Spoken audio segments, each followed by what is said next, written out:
ku socoto hooyooyinka Soomaaliyeed ee ku nool Jarmalka. Jarmalka ma ahan dal waalidiinta isaga degdega oo ilmaha micno darro u qaata, ayadoo ay sidaasi tahayne nidaam iyo taxaddar weyn ayaa muhiim ah. Ta koowaad, ilmahaaga aabahoodna xuquuq ahaan dhinac uga kor. Dhanka dawladda, xataa haddii odayga aad kala tagteen. Sababtoo ah nafta yar meel ay kuu soo jirto xataa ma ogid, adiga haddii ay ilmahaaga garabkaaga waayaan. Aabahood ha ku baxsadaan. 2. Ilmahaaga ha dilin, taasi way iska caddahay. 3. Ilmahaaga ha dayacin. Cunto ahaan, labis ahaan, caafimaad ahaan iyo daryeel kale ahaanba. 4. Qurxi meesha ay ilmahaaga ku hoyadaan ama jiiftaan. 5. Balwad haddii aad leedahay, iska jar oo iska daa. Hooyo balwad leh mas'uuliyadaheeda inay dayici karto ayaa loo arkaa, ayada xataa haddii aysan sidaas isku arkin. 6. Xanuuno adag haddii aad leedahay oo dhanka maskaxda iyo wixii la mid ah, isdaawey, ilmahana aabahood ama qof kale oo dhow ha kaala warhayo. Haddii markii aad isdhiibaysay madaxaa la iga jiraa aad tirina, taasi waa xal wacan. 7. Dumarka kale buuqooda iyo dagaalkooda ka fogow iyo xataa wax ku darsigooda. Middii ama labadii saaxiib rasmi ah ama walaal kula ah markii laga reebo. 8. Adiga iyo xaajigaaga ilmaha hortooda ha isku dagaalina. Waayo warkiina oo dhowr mar xanaanada ama iskuulka loo gudbiyo walaac kale ayuu abuuri karaa. Carruurtuna wax ma kariyaan. 9. Adigoo adag oo karti leh, caddaan iyo madow qof kale, dhanka ilmahaaga caawin ha weydiisan, luqadda oo kugu adag kama dhigno inay kartidaada kale yar tahay.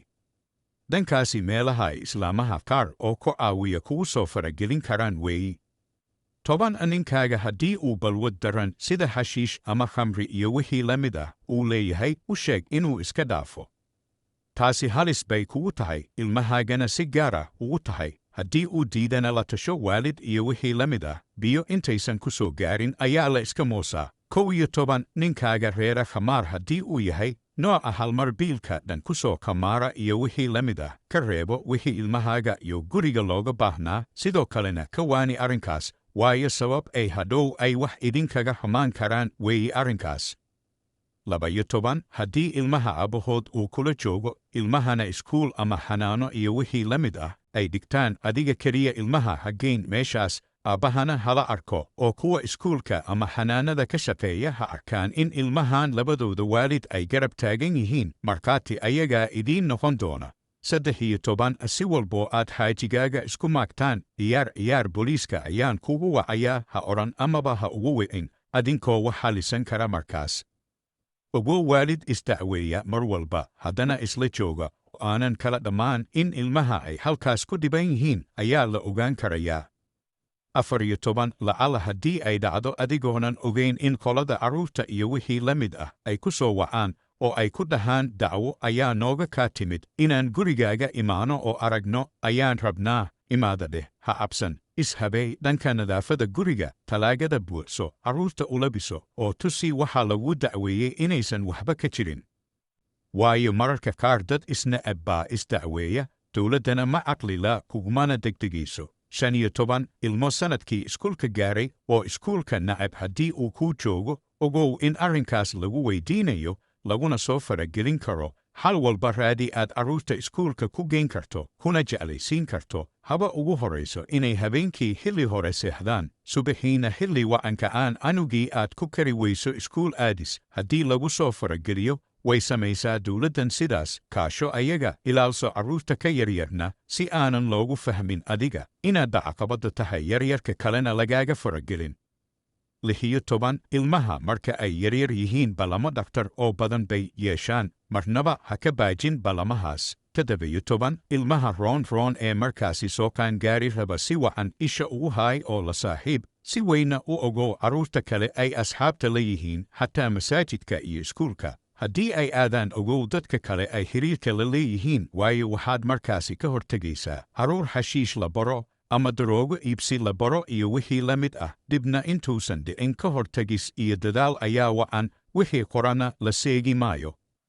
17. Iska laali deymaha iyo alaabaha deymaha lagu qaato iyo wax walboo aadan bixin karin, micnaha had yeelo si aanan hadhow shuufo lagugu gelin oo bilkaaga loogu soo dhaadhicin. biil xumo, nidaam xumo iyo nolol xumo haddii laga dareemana waddo kale ayay kugu furi kartaa.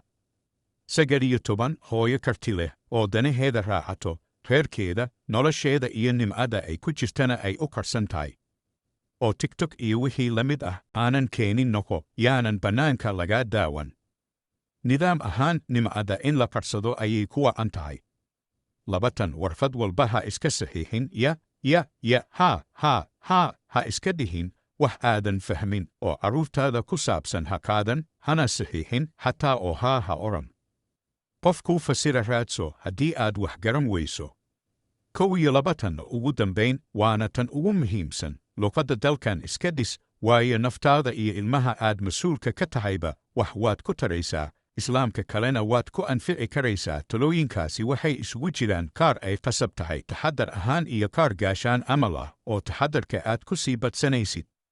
Mar walbana waan aaminsanahay ka nin ahaan inaan maanta ka garaad saraynin hooyooyinka Soomaaliyeed oo caqligii ay ilmahooda ku ilaalshan lahaayeen ay ayaga aad nooga yaqaanaan, laakiin maadaama ilmaha ay ilmahayni yihiin, hooyooyinkana ay gabdhahayni yihiin, ilin iyo oohin badan ka horna taxaddarku uu wacan yahay. Sidaa daraaddeed ayaan muuqaalkan xasuusinta ah idinkula wadaagayaa, laakiin 100 mar waan aaminsanahay dad naga garaad sareeya, ilmahana ay maanta ayaga ku tirsan yihiin inaad tihiin.